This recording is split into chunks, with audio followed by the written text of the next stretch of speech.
येत्या 4 तारखेला देशाच्या लोकसभा निवडणूक जी झाली त्याची मतमोजणी होणार आहे। छत्रपती संभाजीनगरमध्ये देखील मतमोजणी होणार आहे।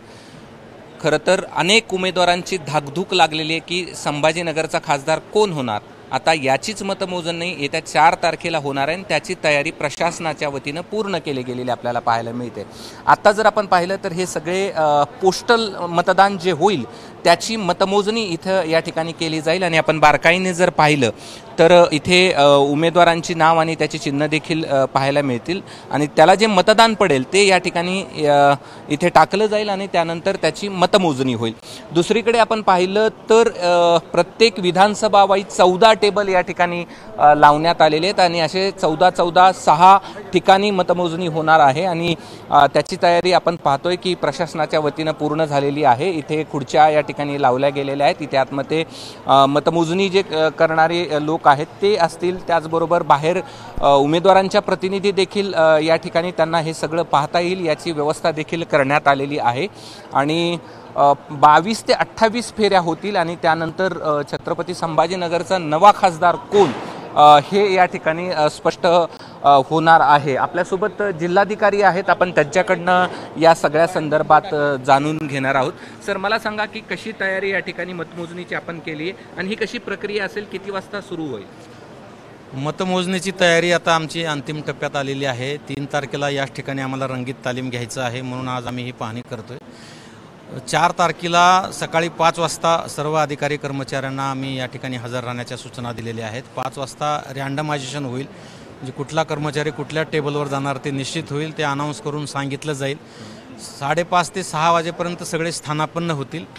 त्याच्यानंतर उमेदवार, मान्य ऑब्झर्वर यांच्या उपस्थितीमध्ये स्ट्रॉंग रूम खुलं केलं जाईल आणि बरोबर 8 वाजता मतमोजणीला सुरुवात होईल। सुरुवातीला टपाली मतपत्रिका या ठिकाणी मोजणी होणार आहे आणि 8 वाजता टपाली मतमोजणीची सुरुवात झाल्यानंतर 8:30 वाजता मशीनवरची मोजणी त्या ठिकाणी सुरू होणार आहे आणि 8:30 पासून इलेक्ट्रॉनिक वोटिंग मशीन म्हणजे कंट्रोल युनिटमधून मतं जेव्हा रिझल्ट बाहेर काढला जाईल, प्रत्येक त्या ठिकाणी उपस्थित एजंटना ते दाखवून अशा पद्धतीनं मग प्रत्येक विधानसभा मतदारसंघामध्ये 14 टेबल लावलेले आहेत। थोडेसे टेबल कसे आहेत आणि ते सांगायचं।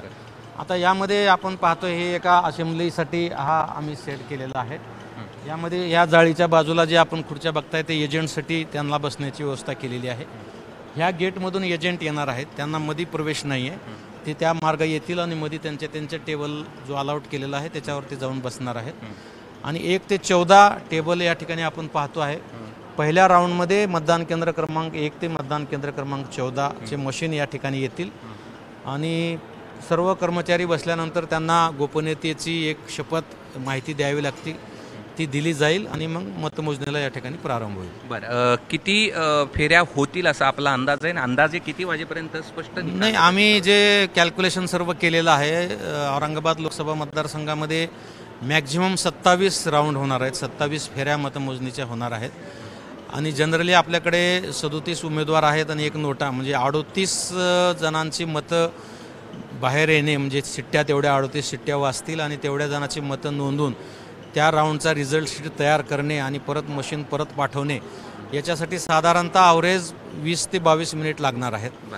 म्हणजे ॲव्हरेजली जर बघितलं तर ते यंत्र जाणे येणे याच्यासाठी जर कॅल्क्युलेशन केलं तर साधारणतः अर्धा तास प्रत्येक राऊंडला लागणार आहे आणि ह्या सर्व हिशोबाचा अंतिम जर विचार केला तर किमान सायंकाळचे 4 ते 5 वाजतील। तुम्ही काय ड्रेस कोड केला आहे जे मशीन आणतील त्याला? बरोबर, नेमका काय? आम्ही आता आमच्याकडे 6 विधानसभा मतदारसंघ आहेत आणि हे एकत्रच असल्यामुळं कोणत्याही शिपायाकडून चूक होऊ नये आणि तसं झालीच तर लक्षात यावं तातडीनं, म्हणून आम्ही प्रत्येक विधानसभा मतदारसंघाच्या शिपायांना एक ड्रेस कोड तयार करून दिला। त्या रंगाचे टी शर्ट किंवा शर्ट ते घालतील, म्हणजे स्ट्रॉंग रूममधून जेव्हा कंट्रोल युनिट घेऊन येतील तेव्हा ते त्यांच्याच विधानसभा मतदारसंघामध्ये आणि त्यांना नेमून दिलेल्या टेबलवरच ते जातील, याची दक्षता सर्वांना घेता यावी आणि नजर चुकीनं काही चूक इकडे तिकडे जात असेल तर लगेच ते लक्षात यावं, यासाठी तो आम्ही कलर कोड केलेला आहे। किती टेबल आहेत एकूण आणि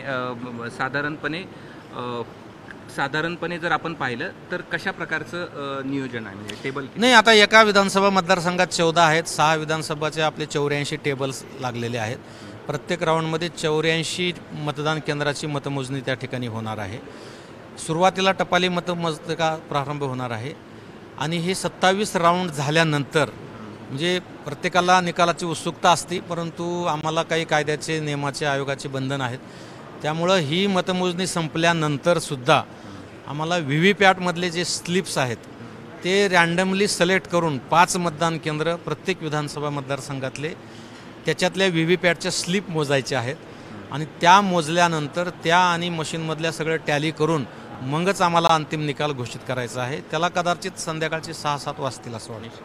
आपण पाहतोय की प्रशासनाच्या वतीनं जय्यत तयारी या ठिकाणी मतमोजणीची केली गेलेली आहे आणि साधारणपणे 4 वाजेपर्यंत छत्रपती संभाजीनगरचे नवे खासदार कोण हे स्पष्ट होईल आणि निश्चितच जास्तीत जास्त लवकर रिझल्ट या ठिकाणी बाहेर यावा यासाठी प्रशासन सज्ज असलेलं आपल्याला पाहायला मिळतंय.